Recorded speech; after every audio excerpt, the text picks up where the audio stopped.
Esiet sveicināti League of Devils čempionu apskatā. Koļa – sirotājs no centrāla tirgus. Koļa ir augstākās klases mags ar ļoti lielu AOE damage. Viņš var spēlēt visos lēnos un visas lomas. Viņa pasīvais ir ielāps.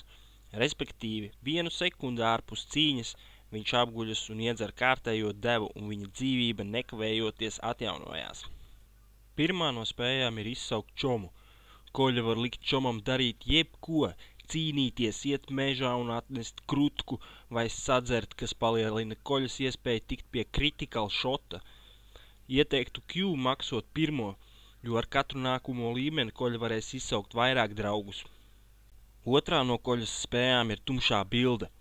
Koļa ar saviem nelegālajiem dzērieniem spēj randomā padarīt aklus savus vai pretinieku spēlētājus uz vairākām minūtēm. Šī spēja darbojas pa visu karti un nav nepieciešams kādu targetot. Trešā spēja ir vectēva cigaretes.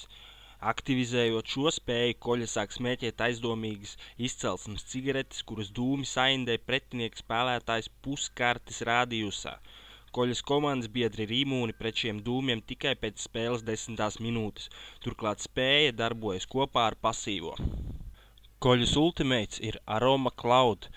1 minūti pēc ulti izmantošanas visi sabiedroto vai pretinieki viņa tuvumā gūst debuff, kas samazina pārvietošanās ātrumu pa 50%, ja kustība virzīta viņu virzienā.